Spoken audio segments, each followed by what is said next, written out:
What's up, everyone? Joe with ECRM at our beauty sessions in Chicago. And with me is Jack and Sammy from Global Beauty Care and its sister company, G2 Beauty. And what we're going to talk about today is when is the right time to start adding new hires when you're a new brand, right? Because the cool thing with these guys is that they started out as a very small company, and now it's like 20 something sessions later, they've grown over the years, so they have that experience. So guys, thanks for joining us. Pleasure. And thank you for having us. to start,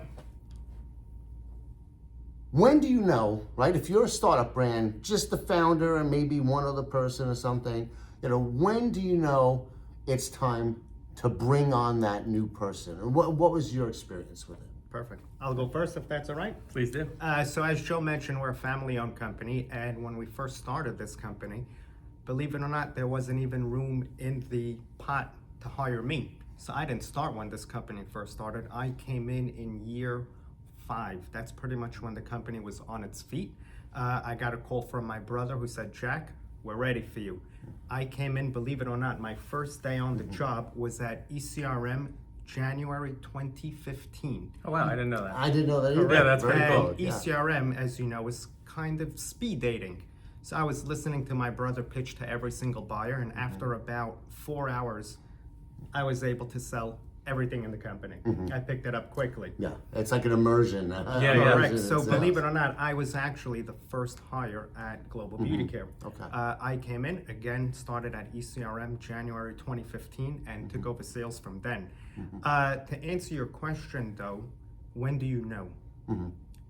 If you're that busy, chances are you're making money already. And I might be biased, but my guess is to hire someone in sales first to grow the company.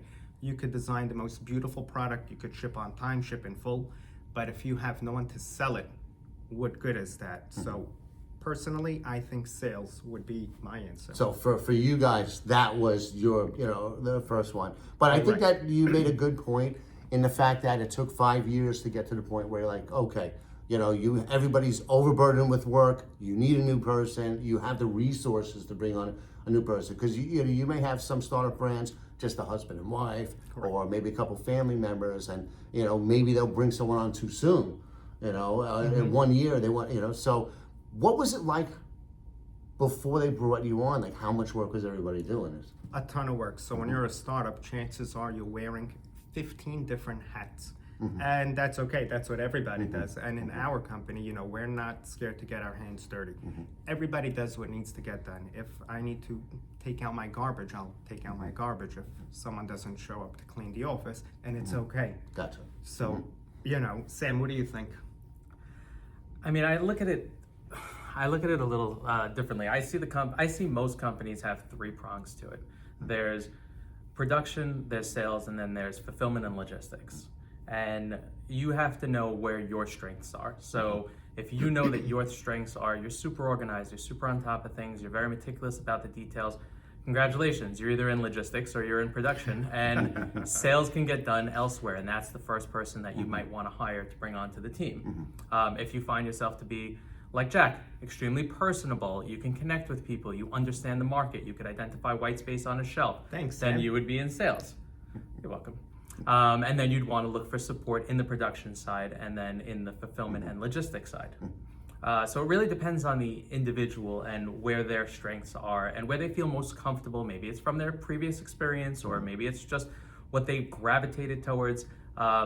Or it might just be when you start hiring, what you find in that candidate when you're looking to hire. So if you find a candidate that seems like they're extremely organized, or they seem like they have, or if they just as basic as they have a background. If they have a background in a specific skill set, that's what you want to bring on. I look at it more as you want to bring on talent. That's the most important thing, and then you find the right place to put them based on training them to where they need to go. Gotcha. So it sounds like a couple of things here. It's like okay, you have maybe there's a specific need, and that white space to fill, right? That gap. Maybe hire someone who's got the skills that you don't in a certain area, or maybe, like you said, you're wearing all these hats, but maybe you're not as good at marketing. Correct. And you have the opportunity to go find that person who's better than me at marketing so I can offload it to The them. beauty of our family is I'm the brother that I guess you could say walks the walk and talks the talk. So naturally, I'm the salesman.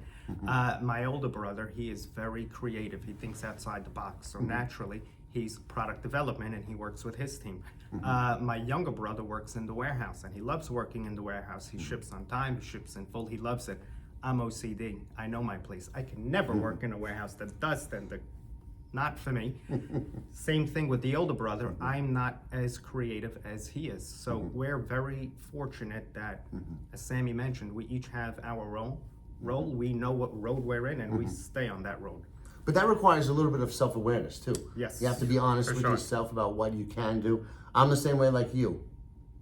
I'm not organized. Well, you know, you're probably more What are you organized talking than I about? am. But I am not a fan of like organizing things. I'm horrible with spreadsheets. I love engaging people, creating content, and doing that kind of stuff.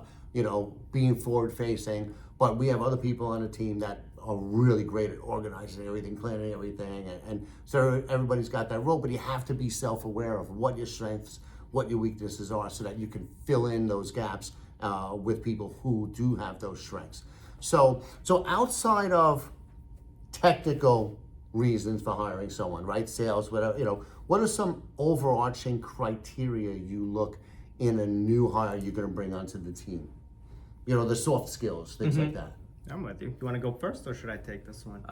No, I don't mind going first. So one of the things you want to look for is you want to try and find somebody that they take ownership over what exactly it is that they have the job on. A great example, and it's a super small example, is we have somebody in our office. She's fantastic, and she helps and gets all of our samples out to the customers. The job was very simple. Here are the 10 styles we need you to send out. Please send them out and send me the tracking number. On her own, she took the initiative, she took ownership on it, and she started instituting that when the packages get delivered to the customers, she sends us an email to jog our memory. Hey, just a heads up, 2 days ago you asked me to send this to so-and-so. It got delivered, it was signed for at 10:14 this morning. You know, it's those little things that you try and look for. And Right. it's the kind of respect that it's your company and you care and you blood, sweat, and tears into this company. And you want that same attitude from the people that are working with you. I don't like saying that people are working for me, people are working with me, because only together, you know, my job is just as important as sending out the samples. Correct. Without having any samples, to Jack's point, without having any sales, it doesn't matter how nice We your call product is. everyone extended family in the office and we treat them that way. Cool. Any other particular criteria that you look for? You know, I'm not like most major CEOs where they look at a resume and they want to see which college you went to and how many degrees you have. I like to make sure you could get the job done correctly and on time. If you could do it, wonderful. I don't care about that college background. Again, I might be, you know, an oddity. I'm a little different. You're an oddity, but that's- maybe that's not why. Yeah. But that's how I roll.